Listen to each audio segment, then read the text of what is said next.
ಅಸ್ಸಲಾಮು ಅಲೈಕುಂ ವರಹಮತುಲ್ಲಾಹಿ ವಬರಕಾತುಹು. ಅಲ್ಲಾಹು ಸುಬ್ಹಾನಹು ತಾಲಾ ಹಲವಾರು ವರ್ಷಗಳ ಹಿಂದೆಯೇ ತನ್ನ ಆದೇಶಗಳನ್ನು ಮತ್ತು ನಿಷೇಧಗಳನ್ನು ವಿವಿಧ ಮಾರ್ಗಗಳ ಮೂಲಕ ಜನರಿಗೆ ತಿಳಿಸಿದ್ದಾನೆ. ಪ್ರವಾದಿಗಳ ಕಾಲದಿಂದಲೇ ಈ ವಿಧಾನವು ಮುಂದುವರೆದಿದೆ. ಇದಲ್ಲದೆ ತನ್ನ ಪ್ರತಿಯೊಂದು ಸೃಷ್ಟಿಗೂ ವಿಶಿಷ್ಟ ಗುಣಗಳನ್ನು ಅಲ್ಲಾಹು ನೀಡಿದ್ದಾನೆ. ಸುಬ್ಹಾನಲ್ಲಾ, ಈ ರೀತಿಯಾಗಿ ನಾವೆಲ್ಲರೂ ನಮ್ಮ ಸುತ್ತಮುತ್ತ ಕಾಣುವ ಬೆಕ್ಕಿಗೆ ಅಲ್ಲಾಹು ನೀಡಿದ ಒಂದು ಗುಣದ ಬಗ್ಗೆ ಈ ವಿಡಿಯೋ ಮೂಲಕ ಪರಿಚಯಿಸಲು ಉದ್ದೇಶಿಸಿದ್ದೇವೆ.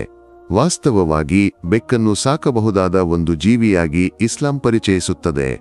ಪ್ರವಾದಿ ರಸೂಲುಲ್ಲಾಹಿ ಸಲ್ಲಲ್ಲಾಹು ಅಲೈಹಿ ವಸಲ್ಲಂ ಅವರು ಬೆಕ್ಕನ್ನು ಬಹಳವಾಗಿ ಇಷ್ಟಪಟ್ಟಿದ್ದರು. ಇದಲ್ಲದೆ ಒಂದು ಬೆಕ್ಕನ್ನು ಏನನ್ನೂ ಕೊಡದೆ ಕೂಡಿ ಹಾಕಿದ ಒಬ್ಬ ಮಹಿಳೆಯ ವಿಷಯದಲ್ಲಿ ಆಕೆ ನರಕದಲ್ಲಿದ್ದಾಳೆ ಎಂದು ನಬಿ ಸಲ್ಲಲ್ಲಾಹು ಅಲೈಹಿ ವಸಲ್ಲಂ ಅವರು ತಿಳಿಸಿದ್ದು ನಮಗೆಲ್ಲರಿಗೂ ತಿಳಿದಿದೆ. ಆದರೆ ಮನುಷ್ಯರಲ್ಲಿ ಕೆಲವರು ಅದನ್ನು ದ್ವೇಷಿಸುವವರೂ ಇದ್ದಾರೆ ಮತ್ತು ಕೆಲವರು ಇಷ್ಟಪಡುವವರೂ ಇದ್ದಾರೆ. ಆದಾಗ್ಯೂ ಅವುಗಳನ್ನು ಕಲ್ಲೆಸೆದು ಓಡಿಸದಿರುವುದು ಒಂದು ಒಳ್ಳೆಯ ಸ್ವಭಾವವಾಗಿದೆ.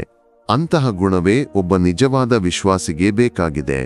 ಬೆಕ್ಕುಗಳು ಹೆಚ್ಚಾಗಿ ನಾವು ಊಟ ಮಾಡುವ ಸಮಯದಲ್ಲಿ ನಮ್ಮ ಬಳಿಗೆ ಬರುವುದು ಸಾಮಾನ್ಯ. ಸುಬ್ಹಾನಲ್ಲಾ, ವಾಸ್ತವವಾಗಿ ಅವು ಬರುವುದು ಅಲ್ಲಾಹುವಿನಿಂದ ಒಂದು ಜ್ಞಾಪನೆಯಾಗಿದೆ. ಮೊದಲನೆಯದಾಗಿ ಅವು ಬಂದಾಗ ಅಲ್ಲಾಹು ನಮಗೆ ನೀಡಿದ ಕೃಪೆಗಳನ್ನು ಜ್ಞಾಪಿಸುತ್ತವೆ. ಇವೆಲ್ಲವೂ ಅಲ್ಲಾಹುವಿನ ಸ್ವಾಮ್ಯದಲ್ಲಿವೆ ಮತ್ತು ಯಾವುದೂ ನಮ್ಮ ಅಧಿಕಾರದಲ್ಲಿ ಇಲ್ಲ ಎಂದು ನೆನಪಿಸುತ್ತವೆ. ಇದಲ್ಲದೆ ಇದರ ಮೂಲಕ ಜಕಾತ್ ಮತ್ತು ದಾನಧರ್ಮವನ್ನು ಜ್ಞಾಪಿಸುತ್ತವೆ. ಎರಡನೆಯದಾಗಿ ಬೆಕ್ಕು ನಮ್ಮನ್ನು ಸಮೀಪಿಸಿದಾಗ ನಾವು ಹೊಟ್ಟೆ ತುಂಬ ಊಟ ಮಾಡುವಾಗ ನಮ್ಮ ಸುತ್ತಲಿನವರಿಗೂ ಆಹಾರ ಮತ್ತು ಪಾನೀಯಗಳನ್ನು ಹಂಚಿಕೊಳ್ಳುವ ಬಗ್ಗೆ ಜ್ಞಾಪಿಸುತ್ತದೆ.